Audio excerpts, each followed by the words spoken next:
అంటే ఈ క్యారెక్టరు నా నార్మల్గా మనకి ఊళ్ళల్లో టౌన్స్లోని వాటిలోని దీని మీద కామెడీ పాటలు కూడా ఉండేవి. నిన్ను నేను మరువలేనురా ఓ police Venkataswamy comedy songs. Constable అంటే చాలా చోట్ల ఒక హెల్ప్లెస్ పర్సన్, కామెడీ, ఈ సెన్సే ఎక్కువ కానిస్టేబుల్ అంటే. ఇప్పుడు నువ్వు చెప్పింది కంప్లీట్ గా కాంట్రాస్ట్ గా ఉంది. అవునండి అవునండి కదా. సో అదే అంటున్నా, at the end of the day ఇతను ఏంటంటే ఇతనికి వచ్చే జీతము ఇవన్నీ కొంచెం తక్కువే ఉన్నా అప్పటికి కూడా ఇతని క్యారెక్టర్ ఏంటంటే అతనికి వచ్చిన జీతంలో కూడా వాళ్ళ బేసిక్గా మూవీలో ఏంటంటే వాళ్ళ హీ స్టేజ్ విత్ వాళ్ళ అక్క బావ అండ్ మేనకోడలతో ఉంటాడు. సో వాళ్ళ బావకి ఏంటంటే he's a alcoholic in the movie అనమాట. అప్పటికి కూడా వాళ్ళ ఇంకా ఆయనకి వాళ్ళ అక్కకి తెలియకుండా వచ్చి అరే బాబు కొంచెం సెట్ చేయి నాకు ఎవరా అంటే పాపం అతనికి వచ్చిన జీతంలో కూడా వెళ్ళి ఇస్తూ ఉండి హెల్ప్ చేస్తాడు అనమాట. So is a very nice guy, చాలా మంచి వ్యక్తి. అండ్ ఈ వ్యక్తిని ఫస్ట్ ప్రొవోక్ చేసేది ఏంటంటే అంటే బిఫోర్ ఇవన్నీ తన కుటుంబంలో ఒక మర్డర్ జరిగి అంతటికన్నా ముందర జరిగేది ఏంటంటే ఒక సందర్భంలో like to show his characterization అనమాట. ఒకరోజు ఒక తండ్రి కూతురు పోలీస్ స్టేషన్కి వస్తారండి. సో వాళ్ళు పోలీస్ స్టేషన్కి వచ్చి ఇట్లా మా అక్క కనిపిస్తలేదు సార్ అని చెప్తే ఎస్ఐతో చెప్తుంది కంప్లైంట్.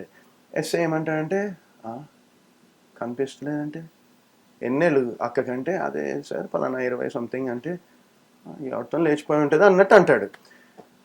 అక్కడ ఏంటంటే రియాక్ట్ అవ్వాలన్నా అక్కడ పోలీస్ స్టేషన్లో ఇంతమంది ఉన్నారు, ఏం చేయలేని పరిస్థితి.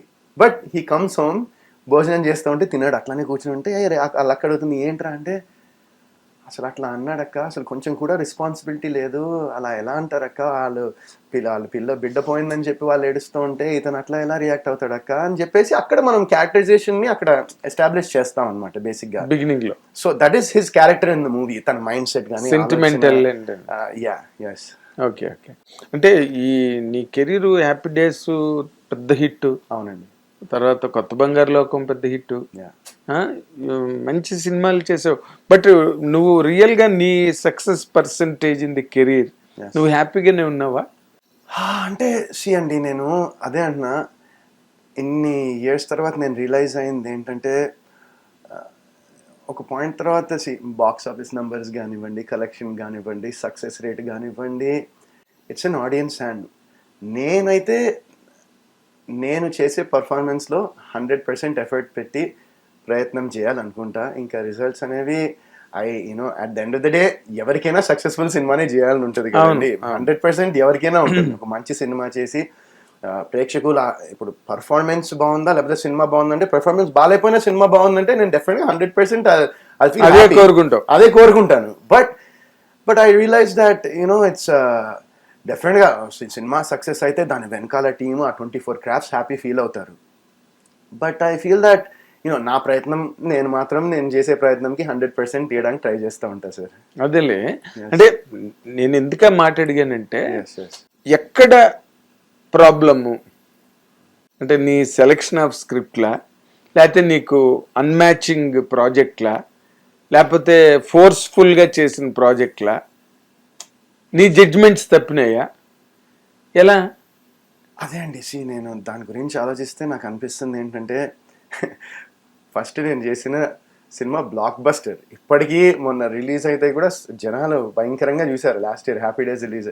సెకండ్ మూవీ కొత్త బంగారు లోకం, అది కూడా మీరు ఇందాక చెప్పినట్టు అదొక రేజ్ క్రియేట్ చేసేది. సో అదేంటంటే నాకు ఫస్ట్ 2 మూవీస్ అవి అయ్యేసరికి ఐ ఫెల్ దట్ ఆ టైంలో ఏమైందంటే ఎక్స్పెక్టేషన్స్ బార్ అనేది అక్కడికి సెట్ అయిపోయింది అనిపించింది నాకు. అంటే ఏ సినిమా అయినా ఇప్పుడు నేను ఒక సినిమా చేస్తే I feel that maybe audience నేను ఒక సినిమా చేస్తే ఆ లెవెల్లోనే ఉంటుందని ఎక్స్పెక్ట్ చేయడం జరిగింది అనుకుంటా నేను. After that what happened I guess was నేను చేసిన కొన్ని సినిమాలు ఆ ఎక్స్పెక్టేషన్స్కి రీచ్ కాలేదు. At the end of the day ఆ సినిమాలు ఇప్పుడు నా థర్డ్ మూవీ ఎవరైనా ఎప్పుడైనా అండి.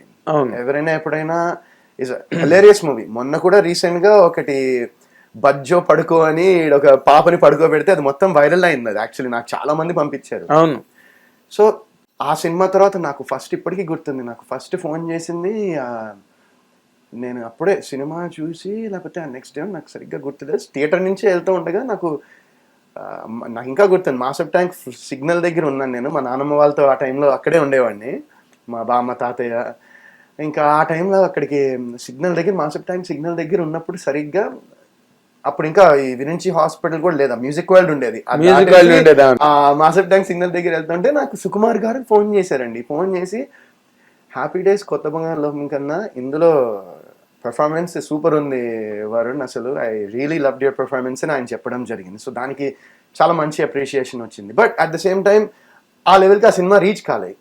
సో అదే అంటున్నాండి, I think Happy Days and Kotha Bangaru లోకం యునానిమస్గా అందరికీ నచ్చేసాయి. అంటే వెరీ మేబీ 1-2% పీపుల్కి మేబీ ఆ సినిమాలు అంత ఎక్కలేదు ఏమో. దాని తర్వాత ఏమైందంటే ఈవెన్ 51 పీపుల్కి నచ్చి 49 పీపుల్కి అయిపోయినా అరే అది అంత లేదు అనే దానిలో వెళ్ళిపోయింది. So maybe that was one of the reasons. And after that డెఫినెట్గా నేను కొన్ని స్క్రిప్ట్స్ సెలెక్ట్ చేయడంలో మేబీ నా జడ్జ్మెంట్ ఇట్ వాజంట్ కరెక్ట్ అనిపించింది. అండ్ కొన్ని సినిమాలు నేను కథ విన్నప్పుడు అరే అసలు భలే ఉంది, అసలు కథ అసలు అదిరిపోయింది అనుకునే కథలు అవి స్క్రీన్ మీద ప్రెజెంట్ అయ్యి స్క్రీన్ మీద ఎగ్జిక్యూట్ అయ్యేటప్పటికి అవి along the line they faulted. అంటే కొన్ని సినిమాలు ఉన్నాయి, నేను I don't want to take the names of those movies, but కొన్ని సినిమాలకి ఏంటంటే నేను once I saw the cut I was like ఇది కొంచెం ఇది తీస్తే బాగుండేది, ఇది కొంచెం ట్రిమ్ చేస్తే బాగుంటుందని కొన్ని చెప్పాను ఆ టైంలో. But at the end of the day it's director and producers call. So అది నేను ఇంకా దానికి ఏం చేయలేకపోయాను ఇంకా. అదే but that's at the end of the day అదే అంటున్నా కదండి, it's I completely take responsibility for my career, for all that what happened. Success సినిమాలకి నేను క్రెడిట్ తీసుకోను, ఎందుకంటే డైరెక్టర్ అండ్ శ్రీకాంత్ అడ్డాల గారు కానివ్వండి, మా శేఖర్ కమ్ముల గారు కానివ్వండి, ఈవెన్ సంపత్ నంది గారు కానివ్వండి, ఏమైంది వీళ్ళకి కొన్ని సినిమాల్లో that is completely directors work అనుకుంటా నేను. బట్ డెఫినెట్గా ఒక సినిమా కనుక సరిగ్గా ఆడిపోతే 100% మేబీ నేను అది చేయకుండా, లేకపోతే మేబీ ఇది కొంచెం ఆ టైంలో ఇలా చెప్పాల్సిందేమో అనేది నాకు ఉంటుందండి. అంటే హిట్ టీవీ యాప్, ఇందులో short news, live news, entertainment shows, movies, digital magazines తో పాటు మీ జిల్లా వార్తలను కూడా ఫ్రీగా చూడొచ్చు. ఇంకెందుకు ఆలస్యం, వెంటనే హిట్ టీవీ యాప్ ని డౌన్లోడ్ చేసుకుని ఫ్రీగా ఎంటర్టైన్మెంట్ పొందండి. Hit TV app. Hit TV app. Please download hit TV app. Hit TV app ని ఫ్రీగా డౌన్లోడ్ చేసుకొని ఎంజాయ్ చేయండి. మీకు నచ్చిన ఎంటర్టైన్మెంట్ కోసం హిట్ టీవీ యాప్ ని ఫ్రీగా డౌన్లోడ్ చేసుకుని ఎంజాయ్ చేయండి. హిట్ టీవీ యాప్ ని డౌన్లోడ్ చేసుకుని ఆస్వాదించండి, ఆశీర్వదించండి. ఇంతమంది సెలబ్రిటీలు హిట్ టీవీ యాప్ ని డౌన్లోడ్ చేసుకోండి అని చెప్తున్నారంటే ఎంత మంచి యాప్ ఆలోచించండి. అమెరికా అమెరికా అమెరికా అమెరికాలో చదవాలనుకునే వాళ్ళకి విశ్వసనీయమైన పేరు మన శౌర్య కన్సల్టెన్సీ. UK లో 1 year masters, UK లో 1 year masters, 2 years work permit up to 5 years visa. Contact Saurya Consultancy. Contact 89851 89851.